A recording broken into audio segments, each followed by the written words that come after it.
अस्सलामु अलैकुम वरहमतुल्लाहि वबरकातुहू। महतरम दोस्तों, सवालात आज भी आप लोगों के हैं। चंद सवालों के जवाब देंगे और जो कुछ बाकी रहे तो उसके लिए आप इंतज़ार कीजिए। तो नदीम भाई हमारे हैं, नदीम भाई शेख, सलाम पेश करते हैं। वालेकुम अस्सलाम।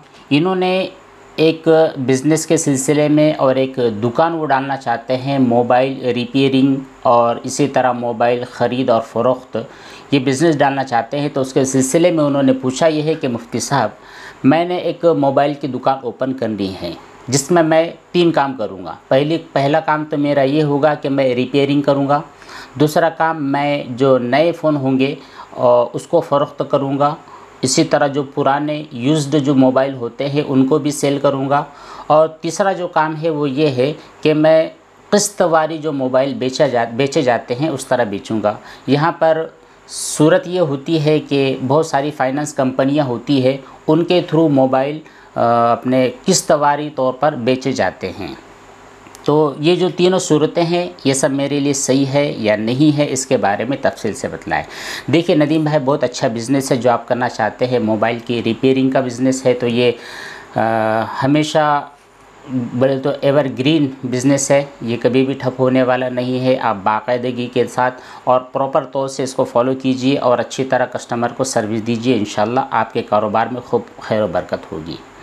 दूसरा काम जो आप ये करना चाहते हैं कि जो ओल्ड फ़ोन होते हैं जिनको आप रीसेल करना चाहते हैं तो बिल्कुल आप कर सकते हैं, इसके अंदर कोई पाबंदी नहीं है।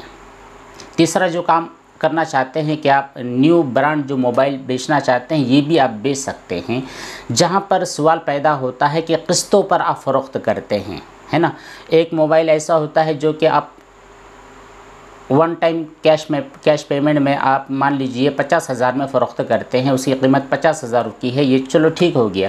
लेकिन वही मोबाइल फ़ोन आप किस्तवारी तौर पर 6 महीने के लिए, 9 महीने के लिए, 12 और 24 महीनों के लिए आप बेचते हैं और हर महीने कुछ रकम वहाँ से आप कस्टमर से लेते हैं, जिसको कहा जाता है कि उधार बेचना। तो यहाँ पर कुछ सूरतें होती है जहाँ पर आपको ख़ास तौर पर ख्याल रखना है। पहला ये कि मामला पहले ही से क्लियर हो जाना चाहिए कि आप मोबाइल वन टाइम कैश में लेना चाहते हैं या फिर धीरे धीरे आप पैसे देना चाहते हैं, यानी आप फ़ौरन ले लेंगे या फिर किस्तों के अंदर ख़रीद रहे हैं। पहली चीज़ ये क्लियर होनी चाहिए। दूसरी ये कि अगर आप किस्तवारी तौर पर बेचना चाहते हैं तो वहाँ पर भी रकम मुतय्यन होनी चाहिए कि हर महीने आपको मान लीजिए 10,000 रुपये आपको पे करने हैं, ये फ़िक्स होनी चाहिए। ऐसा नहीं कि किसी महीने 3,000, किसी महीने 2,000, किसी महीने 20,000, इस तरह मामला नहीं। हर महीने आप कितने रकम दोगे ये मुतय्यन होनी चाहिए। इसी के साथ साथ ये भी मुतय्यन होना चाहिए कि आप कितने दिनों में पूरी रकम पे करने वाले हैं, 9 महीने के अंदर, 12 महीनों के अंदर, 3 महीनों के अंदर, ये सब जो बातें हैं ये मुतय्यन हो जाना चाहिए। इसी तरह एक शर्त ये है कि अगर किसी महीने की कोई किस्त अगर आपको मिलती नहीं है ना, किसी महीने का जो रकम जो आपके पास आने वाली थी, मान लीजिए 5,000, 7,000, 10,000 रुपये जो आने वाली थी, अगर किसी महीने की फ़िक्स तारीख को अगर आप तक पहुंची नहीं है या डिले हो गई है या फिर वो महीना ही कैंसिल हो चुका है, तो उस कैंसिलेशन की वजह से कस्टमर के ऊपर कोई बोझ नहीं होना चाहिए। पहले अच्छी तरह बात समझ लीजिए, उसके ऊपर बोझ होना नहीं चाहिए, यानी कि आप उससे सूद लेते हैं, इस तरह का मामला भी नहीं होना चाहिए। ये बात भी तय हो जानी चाहिए कि आपने मान लीजिए 10 महीनों की किस्त बांध रखी है और सामने वाला जो बंदा है, कस्टमर है, उसके पास 5 महीनों के अंदर ही इतनी रकम आ गई कि आपके पास 50,000 रुपये वन टाइम देना चाहता है। तो फिर ऐसे सूरत के अंदर कीमत के अंदर कमी भी नहीं होनी चाहिए, यानी आपने शुरू में 50,000 का फ़ोन 60,000 में देने की बात कही थी और वही चीज़ 10 महीनों के अंदर देने की बात कही थी और वही चीज़ बंदा 5 महीनों के अंदर क्लियर कर लेता है, पेमेंट मुकम्मल हो जाता है, तो 5 महीनों के अंदर रकम अदा करने की वजह से कोई कमी या कोई बेशी नहीं होनी चाहिए। इन तमाम चीज़ों का अगर आप मद्देनज़र रखोगे तो ऑफ़ कोर्स आपके लिए नक़द में मामला करना भी सही है, उधार मामला करना भी सही है, किस्तवारी तौर पर देना भी सही है। लेकिन अब सवाल पैदा होता है कि जो भी फाइनेंस कंपनियां होती है वो कंपनियां इन तमाम शराइत का ख्याल और लिहाज नहीं करती है। मान लीजिए आप कोई भी फाइनेंस कंपनी है, चोला फाइनेंस है, इसी तरह बजाज और बहुत सारी हज़ारों कंपनियां हैं। किसी फाइनेंस कंपनी के तवस्सुत से अगर आप किस्तों पर कोई मोबाइल बेचते हैं तो फिर ऐसी सूरत के अंदर वो जो रकम होती है उस रकम को वो जो कंपनी होती है फाइनेंस कंपनी वो मुकम्मल तौर पर पे करती है और बाद में कस्टमर से वो उसूल करती है, तो वहाँ पर आपका कोई बस नहीं चलता है। तो अगर कोई महीना डिले हो जाता है या फिर तारीख़ वगैरह आगे पीछे हो जाती है तो फिर पेनल्टी उसके कस्टमर के ऊपर पड़ती है। तो जब कस्टमर के ऊपर वो पेनल्टी पड़ती है तो फिर ऐसे सूरत के अंदर आप उनके थ्रू काम करने वाले बन जाते हैं। तो अगर आप किसी मखसूस या फिर कोई भी फाइनेंस कंपनी के ज़रिए काम करते हैं तो आप ऐसा काम ना कीजिए, बेहतर है आपके लिए, बल्कि यही करना चाहिए। अगला सवाल क्या है हमारे अखिल कुमार ने, कहते ये हैं कि अगर छींक उड़कर बदन में लग जाए तो क्या धोना ज़रूरी है? देखिए, इंसान की जो छींक होती है, छींक की वजह से जो बारीक बारीक ज़र्रात उड़ते हैं तो वह ज़र्रात नापाक नहीं होते हैं जब तक कि उसमें कोई ब्लीडिंग ना हो, उसके अंदर कोई और जैसे दूसरी नजासत, नाक के अंदर कोई ज़ख़म थी, फिर उस ज़ख़म के अंदर पीप भर गया है, ब्लड भर गया है, फिर वो उड़ कर गया है, तभी कहीं जाकर के नजासत और नापाकी का हुक्म दिया जाता है। वैसे मामूली से जो ज़र्रात उड़े हैं उसकी वजह से आपकी बॉडी का कोई भी पार्ट नापाक नहीं होगा। तैयब साहब ने सलाम पेश किया है, वालेकुम सलाम। अच्छा, काफ़ी लंबा सवाल आपने लिखा है।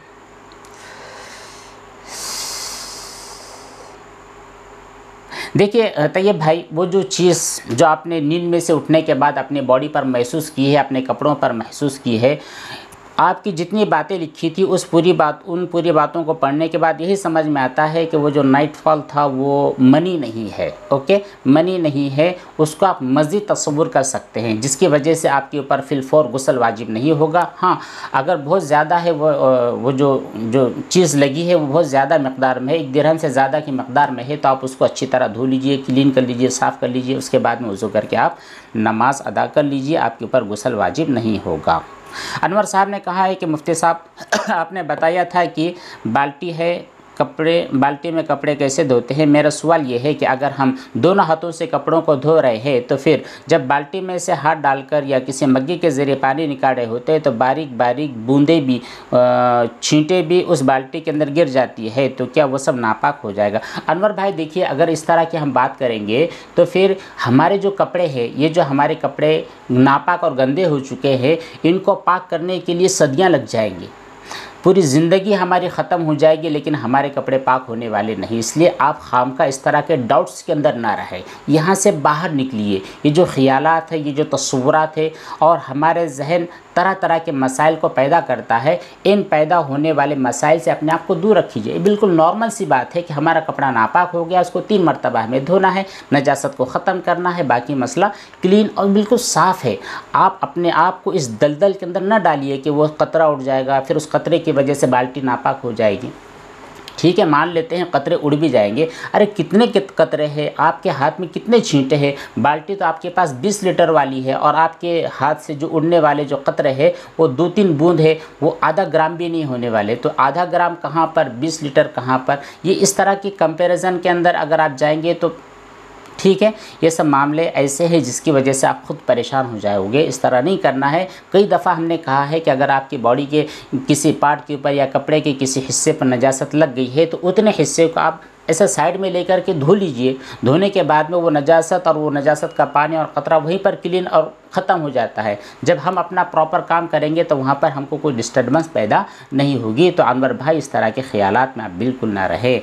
मोहम्मद बिलाल साहब ने भी सलाम पेश किया, वालेकुम सलाम। बिलाल भाई कहते हैं कि तिलावत के दौरान अक्सर लोग जब कुरान करीम का सिपारा पलटते हैं, उसका जो पेज होता है उसको चेंज करते हैं तो पहले ज़बान पर उंगली लगाकर उस पर थोड़ा सा मामूली सा थूक लग जाता है, फिर उसके साथ वो पलटते हैं। तो पूछना इनको ये है कि इस तरह पलटना जायज़ है या नहीं है?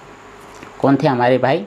मोहम्मद बिलाल भाई देखिए, अगर होता ही है क्योंकि जो कुरान के जो औराक होते हैं वो बिल्कुल सख्त होते हैं और आपकी जो उंगलियां वगैरह है ये भी बिल्कुल सूख गई है, जिसकी वजह से अगर आप पलटना चाहेंगे तो इस तरह पलटना आपके लिए फोल्ड करना ज़रा मुश्किल हो जाएगा। तो लोग ये करते हैं कि थोड़ा सा मामूली सी नमी उसके ऊपर उंगली पर ले आते हैं, अपने जो होंठ होते हैं, होंठ की तरी होती है उसको लगा करके ये कर लेते हैं। तो अगर बहुत ज़्यादा मकदार के अंदर अगर आपके हाथों पर लुआब का असर नहीं है तो फिर ऐसी सूरत के अंदर आप वरकगर्दानी कर सकते हैं। हकीम उल-उम्मत हज़रत थानवी अलैहिर्रहमा ने इमदादुल फतावा में आदमी के झूठे पर लुआब को क़ियास करते हुए लुआब लगी हुई उंगली से कुरान करीम के औराक पलटने को जायज़ करार दिया है, क्योंकि हमारा जो लुआब है, हमारा जो थूक है वो नापाक नहीं है। नापाक नहीं है तो आपके हाथ पर लगने वाला थूक भी नापाक नहीं है। फिर जब कुरान करीम का आप वरकगर्दानी करते हैं तो वहाँ पर भी कोई मसला नहीं होता है, कोई टेंशन वाली बात नहीं है।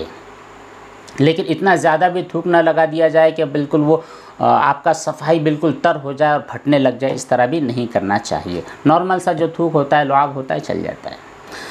हमारे ज़मीर मोमिन साहब सलाम पेश करते हैं। ज़मीर भाई वालेकुम सलाम। ये कहते ये हैं कि एक कंपनी है, ठीक है, एक कंपनी है और उसी की कंपनी के थ्रू एक होटल भी चलता है। जब हम वहाँ पर कोई चीज़ खाते हैं या फिर कंपनी के किसी चीज़ को इस्तेमाल करते हैं तो कंपनी वाले कहते ये हैं कि हमारे प्रोडक्ट के ऊपर रिव्यू दीजिए। ठीक है, बिल्कुल रिव्यू तो देना चाहिए। वो रिव्यू का मतलब ये होता है कि जो प्रोडक्ट या जो चीज़ आपने इस्तेमाल की है, जो चीज़ आपने खाई है, जिसको इस्तेमाल किया है, उसके बारे में आप अपनी राय पेश करते हैं कि मैंने मान लीजिए ये जो फला चीज़ इस्तेमाल की है, ये ब्रांड मुझको कैसे लगा है, ये मेरे लिए सूटेबल था या नहीं, ये आम पब्लिक के लिए कैसा होगा, किसी मखसूस इंसान के लिए कैसा होता है, इसका यूज़ आपके लिए बेनिफिशियरी होता है या फिर नहीं होता है। ये तमाम चीज़ें रिव्यू का मतलब होता है कि आप अपनी राय का इजहार कीजिए कि मुझको पर्सनली तौर पर ये चीज़ कैसी लगी है। तो बिल्कुल आप कमेंट कर सकते हैं, कोई टेंशन नहीं है। अच्छा, लेकिन आगे आपने लिखा है कि वो लोग हर एक कमेंट के लिए 50 रुपये देते हैं, तो ये पेड प्रमोशन हो गया।